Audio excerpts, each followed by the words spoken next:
Nancy Wilson Goki and Monica Johnson, having explored the historic and scenic wonders from Cairns and Sidney, continuing their Australian tour. Renting a van and exiting the captivating city of Sidney, the two, accompanied by other members of their tour group, ventured north on Motorway 1, known as the Pacific Highway. The travelers' first stop, 171 miles north of Sidney at Seal Rock and Sugarloaf Point.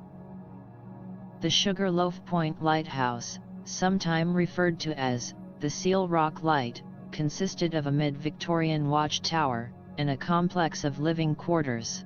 It was one of only 2 beacons in Australia with an external stairway. Beginning service in 1875, its guardian post giving notice of the notorious Seal Rocks, a treacherous rock formation to the south. The lighthouse location and the panoramic Lighthouse Beach are both popular attractions within the Myall Lakes National Park. Continuing their trek north to Coffs Harbour, a major regional city, midway between Sydney and Brisbane, where the Great Dividing Range meets the sea. A hill-laden landscape overseen by the forested mountains. The traditional inhabitants of the Coffs Harbour region were the Gumbayngur people, who have occupied the land for thousands of years, one of the largest coastal Aboriginal nations.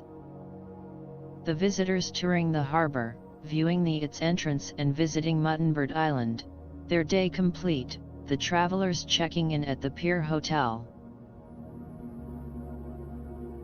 The van resuming its travel in the morning, a brief stop at Woolgoolga, the site of the first Sikh temple built in 1968. Sikhism was relatively non-existent because of the 1901 White Australia policy, restricting the immigration of non-whites, but was altered with the Racial Discrimination Act of 1975. Continuing on the Pacific Highway, enjoying the scenic landscape, the bustling agricultural topography, crossing the inland rivers flowing from the mountain divide to the sea.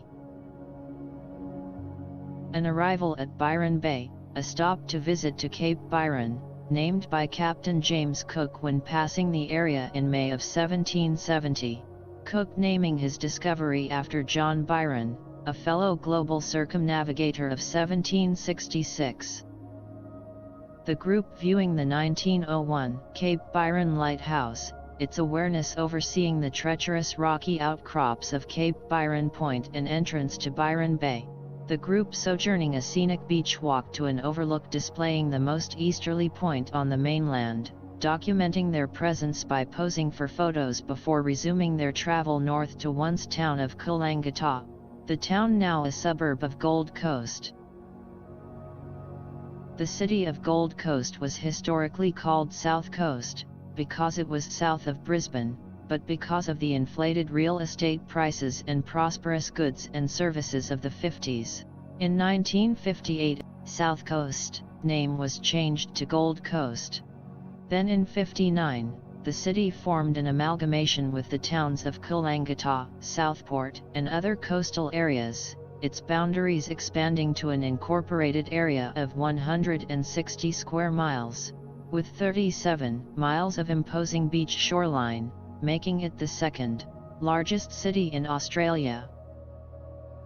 With their travels done for the day, the group having prior reservation at the pristine 7-story, 134-room Greenmount Beach Hotel.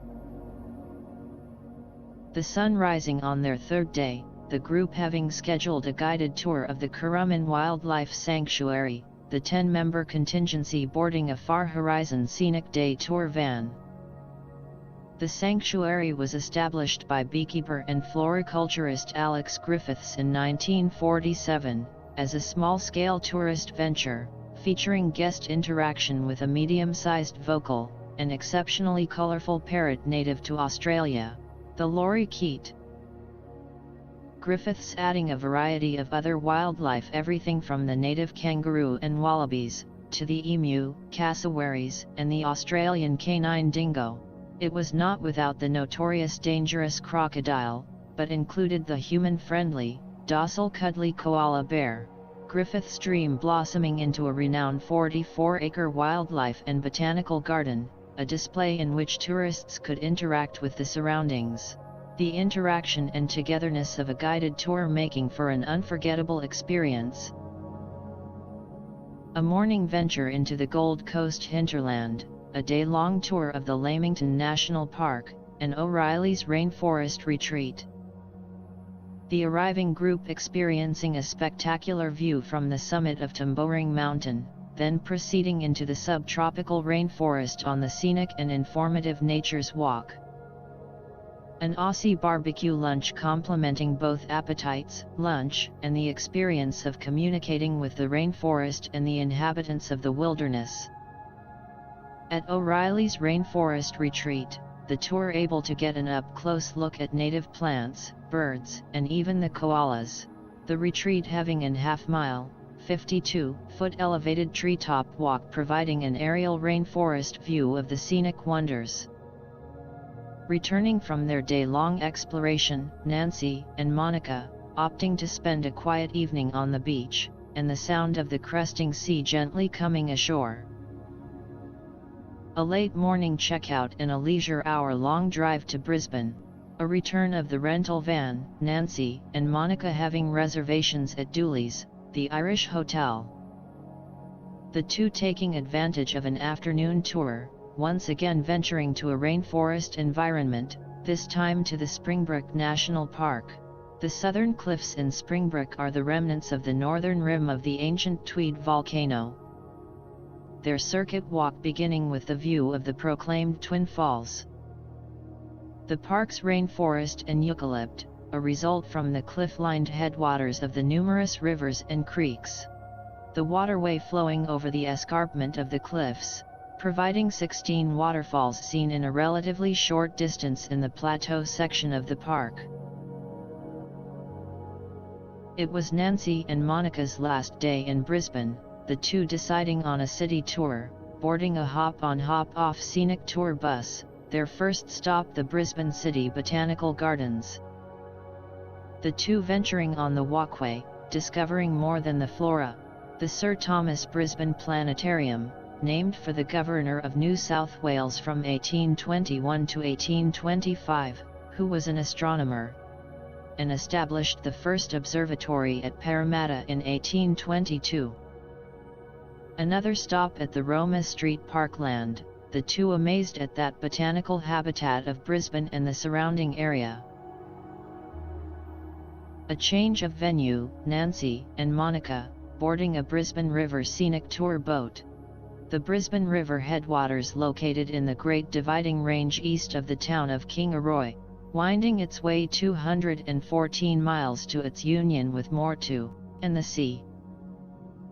Aboard, the two viewing Kangaroo Point Cliffs, passing under the landmark Story Bridge, witnessing the flora and fauna, and getting a glimpse of Brisbane's historical past and present. From the likes of the Old Custom House, to the city's most popular tourist attraction, the South Bank Parklands, established at the site of the 1988 World Exposition. Their touring day completed, the two returning to Dooley's Irish Hotel, a final night in Brisbane. A morning arrival at the airport, Nancy and Monica boarding a Qantas Airlines 737 for the 2-hour and 10-minute flight to Melbourne. A 2-hour layover for the Tasmania flight was scheduled. Once aboard, the two settling in for the 1-hour airborne Tasmania Sea journey to Hobart, the capital of the island state of Tasmania, their host for the next 5 days.